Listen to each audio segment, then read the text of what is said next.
this lecture, we will see what is embedded system. So, embedded system is a computer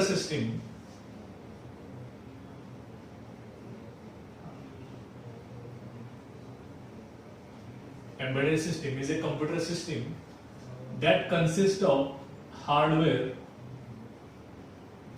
software and peripherals.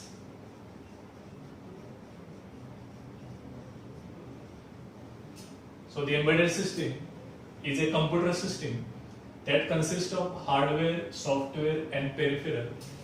This total system is designed for the dedicated application.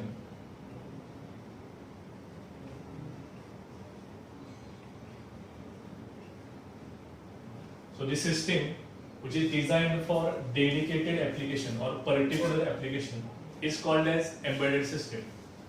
So where we can use this embedded system, we will see.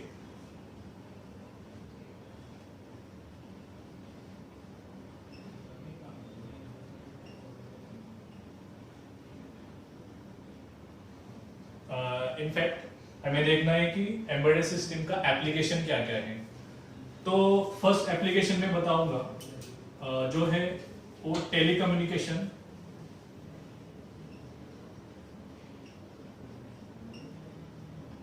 तो telecommunication system में अगर हम देखें तो telecommunication system में network होता है, network.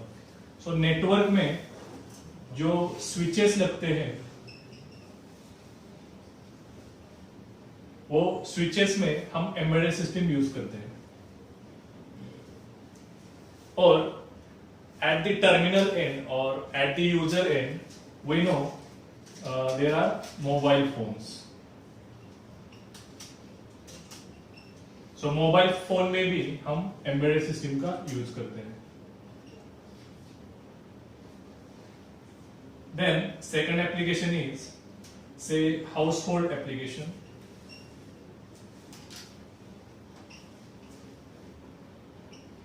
House hold application में हम देखेंगे माइक्रोवेव में एम्बेडेड सिस्टम का यूज करते हैं. उसके बाद हमारे पास है वॉशिंग मशीन,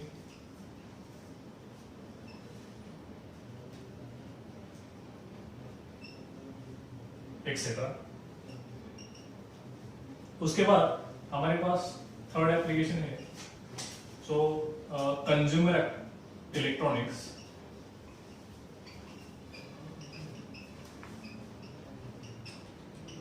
कंज्यूमर इलेक्ट्रॉनिक्स में हमारे पास है डिजिटल कैमरास,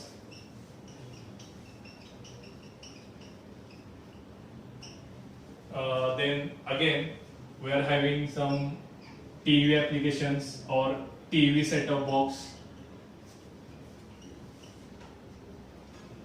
Okay, etc. और अगर हम देखें जो बेसिक जो एम्बेडेड सिस्टम का एप्लीकेशन है उनमें हम वाईफाई मॉड्यूल के इनसाइड जो हमारा वाईफाई मॉड्यूल है उसके अंदर भी एम्बेडेड सिस्टम का यूज होता है. उसके बाद जो जीपीएस रिसीवर है, जीपीएस रिसीवर उसके अंदर भी एम्बेडेड सिस्टम का यूज होता है. इसी तरह ऐसे बहुत सारे एप्लीकेशंस हैं जहां पे हम एम्बेडेड सिस्टम का यूज करते हैं. तो हम पहले देखेंगे कि एम्बेडेड सिस्टम के अंदर क्या क्या होता है. तो अगर मैं बता दूं एम्बेडेड सिस्टम का जो मेन कंपोनेंट है वो होता है उसका कंट्रोलर. तो जैसा मैंने अभी बताया कि एम्बेडेड सिस्टम का जो मेन कंपोनेंट होता है वो होता है कंट्रोलर. और हमें पता है कि कंट्रोलर के अलावा माइक्रो प्रोसेसर भी होता है. तो पहले हम देखेंगे कि कंट्रोलर और प्रोसेसर, माइक्रो कंट्रोलर और माइक्रो प्रोसेसर, इनमें से डिफरेंस क्या है इन दोनों में. तो माइक्रो कंट्रोलर में जो आईसी रहता है, माइक्रो कंट्रोलर आईसी, और ये है माइक्रो प्रोसेसर आईसी. तो माइक्रो कंट्रोलर के आईसी में इनबिल्ट मेमोरी रहती है, इनबिल्ट मेमोरी रहती है. और माइक्रो प्रोसेसर के अंदर इनबिल्ट मेमोरी नहीं रहती, नो इनबिल्ट मेमोरी। सो इन दोनों में से बेसिक डिफरेंस क्या है, वो है मेमोरी का। तो माइक्रोप्रोसेसर को अगर मेमोरी की जरूरत है तो हम एक्सटर्नली उसे कनेक्ट करते हैं मेमोरी। और माइक्रो कंट्रोलर अगर हम देखें 8051 का जो माइक्रो कंट्रोलर है वो उसके अंदर ही इनबिल्ट 2 टाइमर्स है 16 बिट के, 2 16 बिट टाइमर्स जो कि माइक्रो प्रोसेसर में नहीं होते। तो ये बेसिक डिफरेंस है माइक्रो कंट्रोलर और माइक्रो प्रोसेसर का। तो हम एम्बेडेड सिस्टम में बेसिकली माइक्रो कंट्रोलर देखेंगे। तो इससे पहले हम डिटेल एम्बेडेड सिस्टम में जाए, हमें माइक्रो कंट्रोलर के फीचर्स देखने हैं। तो let's see the features of micro controller. So let's see what are the features of microcontroller 8051. So first feature is microcontroller has 4 kilobytes of program memory.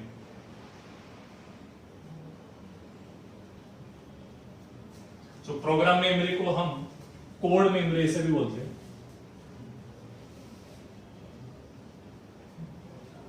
So 4 kilobytes of code memory और program memory, इसके अंदर हम instruction जो micro controller execute करेगा वो हम save करते हैं। और 8051 को 128 बाइट्स ऑफ रैम दी गई है। So RAM which is basically used for storing data, storing temporary data.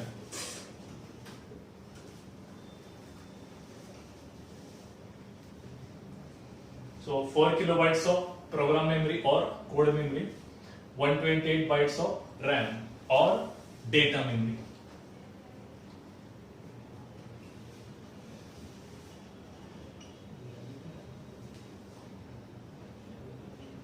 उसके बाद 8051 में 2 16 बिट टाइमर्स आते हैं और उस टाइमर को हम काउंटर एज ए काउंटर भी यूज कर सकते हैं। सो 8051 में 2 16 बिट टाइमर्स हैं। उसके बाद 8051 में 4 इनपुट आउटपुट पोर्ट्स आते हैं, 4 input output ports. Each port has 8 pins. So 4 ports has 32 pins. So this one is 8051's one feature. उसके बाद 8051 में 4 रजिस्टर बैंक्स है।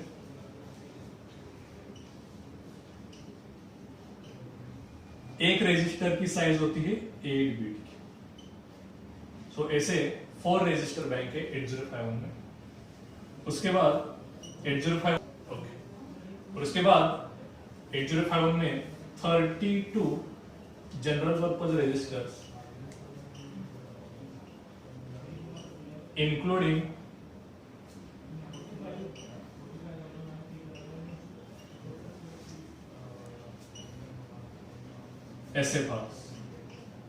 SFRs are special function registers. उसके बाद 8051 माइक्रो कंट्रोलर में 8 बिट डेटा बस होती है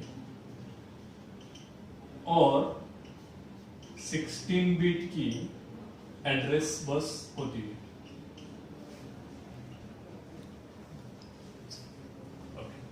So 8 bit data bus is used to transfer the data from one region of controller to the other region, say accumulator to memory or memory to accumulator. So transmission of and reception of data which takes place on this bus which is having size 8 bit. और अगर CPU को अगर data store करना है memory में तो memory का address लगता है। तो एड्रेस की जो साइज होती है वो 16 बिट होती है।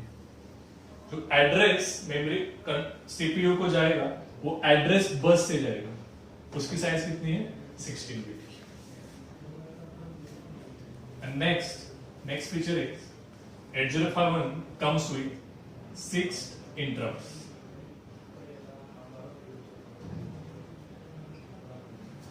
और इनमें से जो 5 होते हैं वो सॉफ्टवेयर इंटरप्ट होते हैं और 1 होता है जो रिसीविंग इंटरप्ट होता है।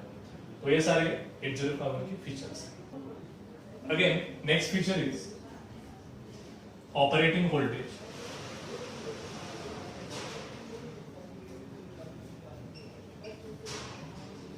सो 8051 का जो ऑपरेटिंग वोल्टेज है उसका रेंज है 4.5 वोल्ट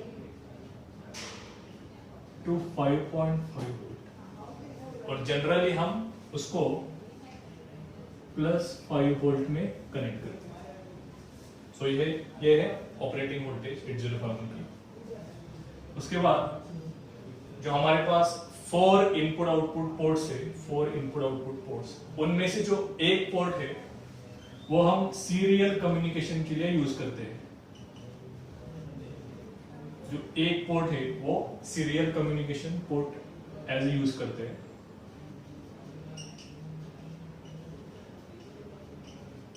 और ये जो पोर्ट है वो UART में अवेलेबल है, UART mode, which is universal asynchronous receiver transmitter.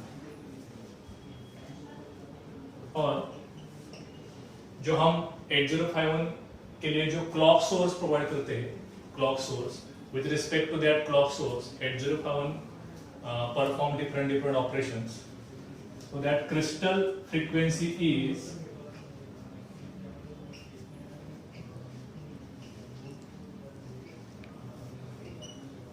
up to 25 megahertz.